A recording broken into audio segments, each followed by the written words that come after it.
ਸ਼੍ਰੀ ਹੇਮਕੁੰਟ ਸਾਹਿਬ ਸ਼੍ਰੀ ਗੁਰੂ ਗੋਬਿੰਦ ਸਿੰਘ ਜੀ ਮਹਾਰਾਜ ਦਾ ਪੂਰਬਲੇ ਜਨਮ ਦਾ ਤਪ ਅਸਥਾਨ। ਇਸ ਅਸਥਾਨ ਨੂੰ ਲੈ ਕੇ ਲੋਕਾਂ ਦੇ ਵਿੱਚ ਮਤਭੇਦ ਰਹਿੰਦੇ ਨੇ, ਪਰ ਜਿਨ੍ਹਾਂ ਦੇ ਮਨਾਂ ਅੰਦਰ ਸ਼ਰਧਾ, ਸਤਿਕਾਰ, ਪਿਆਰ ਹੈ ਉਹ ਇਸ ਅਸਥਾਨ ਦੀ ਕਠਿਨ ਯਾਤਰਾ ਪਾਰ ਕਰਕੇ ਦਰਸ਼ਨ ਕਰਨ ਦੇ ਲਈ ਪਹੁੰਚਦੇ ਨੇ। ਪਰ ਅੱਜ ਤੁਹਾਡੇ ਨਾਲ ਇੱਕ ਅਜਿਹਾ ਵਾਕਿਆ ਸਾਂਝਾ ਕਰਾਂਗੇ ਕਿ ਤੁਸੀਂ ਸੁਣ ਕੇ ਹਾਕੇ ਬੱਕੇ ਰਹਿ ਜਾਵੋਗੇ।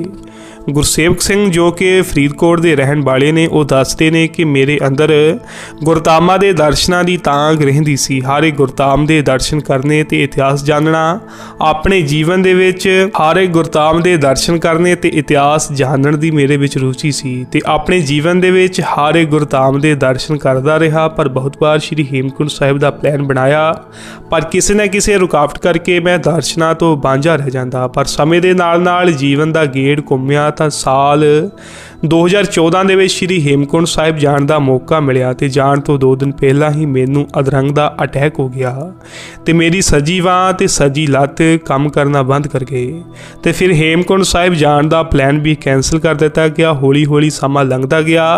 ਬਿਨਾਂ ਹੱਥ ਪੈਰ ਮੈਂ ਕਿਵੇਂ ਯਾਤਰਾ ਕਰ ਸਕਦਾ ਸੀ, ਪਰ ਮੈਂ ਹਰ ਰੋਜ਼ ਸ਼੍ਰੀ ਜਪਜੀ ਸਾਹਿਬ ਜੀ ਦਾ ਪਾਠ ਨਿਤਨੇਮ ਕਰਦਾ ਤੇ ਅਰਦਾਸ ਕਰਦਾ ਕਿ ਕਿਸੇ ਨਾ ਕਿਸੇ ਤਰ੍ਹਾਂ ਮੈਂ ਮਰਨ ਤੋਂ ਪਹਿਲਾਂ ਸ਼੍ਰੀ ਹੇਮਕੁੰਟ ਸਾਹਿਬ ਜੀ ਦੇ ਦਰਸ਼ਨ ਕਰ ਲਵਾਂ। ਪਰ ਸਾਲ ਲੰਘਦੇ ਗਏ ਤੇ ਮੇਰੀ ਸਿਹਤ ਵਿੱਚ ਕੋਈ ਸੁਧਾਰ ਨਹੀਂ ਆਇਆ। ਫਿਰ ਹੌਲੀ ਇੱਕਦਮ ਮੇਰੀ ਲੱਤ ਚੱਲਣੀ ਸ਼ੁਰੂ ਹੋ ਗਈ, ਪਰ ਮੇਰੀ ਬਾਂਹ ਹਾਲੇ ਵੀ ਬੇਜਾਨ ਪਈ ਸੀ।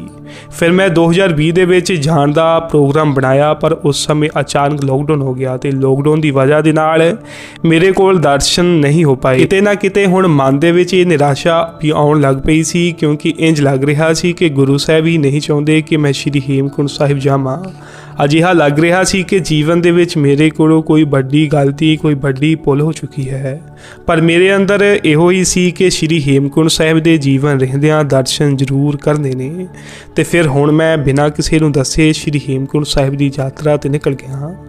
ਮੈਨੂੰ ਪਤਾ ਸੀ ਕਿ ਹਾਲੇ ਯਾਤਰਾ ਸ਼ੁਰੂ ਵੀ ਨਹੀਂ ਹੋਈ, ਪਰ ਫਿਰ ਵੀ ਮੈਂ ਇੱਕ ਉਮੀਦ ਦੇ ਨਾਲ ਯਾਤਰਾ ਦੇ ਉੱਤੇ ਨਿਕਲ ਗਿਆ। ਵੱਖੋ ਵੱਖਰੇ ਗੁਰਧਾਮਾਂ ਦੇ ਵਿੱਚ ਰੁਕਦੇ ਹੋਏ ਅਖੀਰ ਮੈਂ ਗੋਬਿੰਦ ਧਾਮ ਸਾਹਿਬ ਤੱਕ ਪਹੁੰਚਿਆ।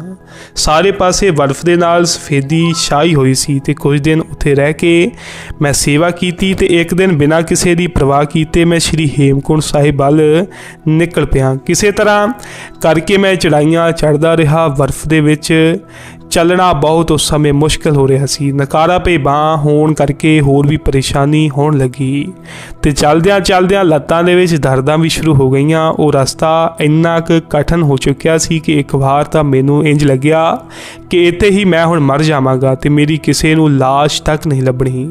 ਅਖੀਰ ਮੈਂ ਅਰਦਾਸ ਕੀਤੀ ਤੇ ਹੌਲੀ ਚੱਲਦੇ ਹੋਏ ਮੈਂ ਉਸ ਜਗ੍ਹਾ ਤੇ ਪਹੁੰਚ ਗਿਆ ਜੋ 7 ਚੋਟੀਆਂ ਦੇ ਨਾਲ ਘਿਰਿਆ ਹੋਇਆ ਹੈ। ਸ਼੍ਰੀ ਹੇਮਕੁੰਟ ਸਾਹਿਬ ਦੀ ਇਮਾਰਤ ਚਿੱਟੀ ਬਰਫ਼ ਦੇ ਨਾਲ ਟਕੀ ਪਈ ਸੀ। ਸਰੋਵਰ ਦਾ ਪਾਣੀ ਵੀ ਜੰਮ ਚੁੱਕਿਆ ਸੀ, ਪਰ ਹੈਰਾਨੀ ਦੀ ਗੱਲ ਤਾਂ ਇਹ ਸੀ ਕਿ ਮੈਨੂੰ ਇੰਨੀ ਠੰਡ ਦੇ ਵਿੱਚ ਵੀ ਪਸੀਨਾ ਆ ਰਿਹਾ ਸੀ। ਮੈਂ ਸੋਚਿਆ ਕਿ ਇੱਥੇ ਤੱਕ ਪਹੁੰਚਿਆ ਤਾਂ ਇਸ਼ਨਾਨ ਤਾਂ ਜ਼ਰੂਰ ਕਰਨਾ ਪਵੇਗਾ। ਇੱਕ ਪਾਸੇ ਤੋਂ ਬਰਫ਼ ਤੋੜ ਕੇ ਵਿੱਚ ਇਸ਼ਨਾਨ ਕਰਨਾ ਸ਼ੁਰੂ ਕਰ ਦਿੱਤਾ। ਦਰਬਾਰ ਸਾਹਿਬ ਦੇ ਅੰਦਰ ਤਾਂ ਨਹੀਂ ਜਾ ਸਕਿਆ ਤੇ ਇਸ਼ਨਾਨ ਕਰਦਿਆਂ ਮੈਂ ਗੁਰੂ ਘਰ ਦੇ ਵੱਲ ਹੱਥ ਜੋੜ ਕੇ ਅਰਦਾਸ ਕਰਨ ਲੱਗਿਆ ਤੇ ਜਦੋਂ ਮੈਂ ਆਪਣੀਆਂ ਅੱਖਾਂ ਖੋਲ੍ਹੀਆਂ ਤਾਂ ਸਾਹਮਣੇ ਦਾ ਨਜ਼ਾਰਾ ਦੇਖ ਕੇ ਮੈਂ ਡਰ ਗਿਆ।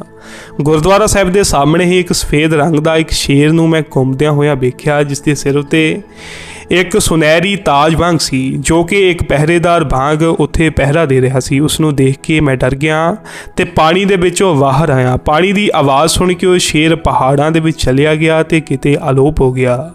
ਪਰ ਮੈਂ ਜਲਦੀ ਦੇ ਨਾਲ ਆਪਣੇ ਕੱਪੜੇ ਪਾਏ ਤੇ ਹੱਥ ਜੋੜ ਕੇ ਗੁਰੂ ਸਾਹਿਬ ਦੇ ਵੱਲ ਮੱਥਾ ਟੇਕਿਆ। ਮੈਂ ਉਸੇ ਵੇਲੇ ਬਿਲਕੁਲ ਹੈਰਾਨ ਹੋ ਗਿਆ ਜਦੋਂ 6 ਸਾਲਾਂ ਤੋਂ ਨਕਾਰਾ ਪਈ ਬਾਂਹ ਆਪਣੇ ਆਪ ਹੀ ਉਸ ਸਮੇਂ ਚੱਲਣ ਲੱਗ ਪਈ ਤੇ ਮੇਰੇ ਦੋਨੋਂ ਹੱਥ ਜੁੜ ਗਏ ਤੇ ਮੈਂ ਉੱਥੋਂ ਜਲਦੀ ਦੇ ਨਾਲ ਵਾਪਸ ਆ ਗਿਆ। ਪਰ ਇਹ ਸਭ ਕੁਝ ਮੇਰਾ ਇੱਕ ਸੁਪਨਾ ਹੀ ਸੀ।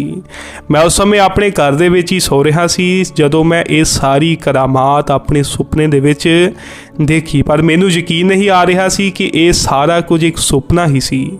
ਫਿਰ ਮੈਂ ਉੱਠਿਆ, ਇਸ਼ਨਾਨ ਕੀਤਾ, ਜਪਜੀ ਸਾਹਿਬ ਦਾ ਪਾਠ ਕਰਨਾ ਸ਼ੁਰੂ ਕੀਤਾ। ਇੱਕਦਮ ਮੈਂ ਧਿਆਨ ਮਾਰਿਆ ਕਿ ਮੇਰੀ ਬੇਜਾਨ ਪਈ ਬਾਂਹ ਜੋ ਕਿ ਸੁਪਨੇ ਦੇ ਵਿੱਚ ਚੱਲਣ ਲੱਗ ਪਈ ਸੀ, ਉਹ ਸੱਚਮੁੱਚ ਹੀ ਹੁਣ ਕੰਮ ਕਰ ਰਹੀ ਸੀ। ਉਸ ਬਾਂਹ ਦੇ ਵਿੱਚ ਹੁਣ ਕੋਈ ਤਕਲੀਫ ਤੱਕ ਨਹੀਂ ਸੀ। ਮੈਂ ਉਸੇ ਸਮੇਂ ਆਪਣੇ ਘਰ ਜਕਾਰੇ ਗਜਾਉਣ ਲੱਗਾ ਤੇ ਰੌਲਾ ਪਾਉਣ ਲੱਗਾ ਕਿ ਗੁਰੂ ਗੋਬਿੰਦ ਸਿੰਘ ਜੀ ਮਹਾਰਾਜ ਦੀ ਮਿਹਰ ਵਰਤ ਗਈ ਹੈ। ਮੇਰੀ ਬਾਂਹ ਉਹਨਾਂ ਨੇ ਬੇਜਾਨ ਪਈ ਚਲਾ ਦਿੱਤੀ ਹੈ ਤੇ ਸਾਰਾ ਪਰਿਵਾਰ ਹੈਰਾਨ ਸੀ ਤੇ ਹੁਣ ਮੇਰਾ ਤੇ ਮੇਰੇ ਪਰਿਵਾਰ ਦਾ ਗੁਰੂ ਸਾਹਿਬ ਦੇ ਅਸਥਾਨ ਤੇ 100 ਗੁਣਾ ਵੱਧ ਵਿਸ਼ਵਾਸ ਤੇ ਨਿਸ਼ਚਾ ਵੱਧ ਗਿਆ ਹੈ। ਵਾਹਿਗੁਰੂ ਜੀ ਕਾ ਖਾਲਸਾ, ਵਾਹਿਗੁਰੂ ਜੀ ਕੀ ਫਤਿਹ।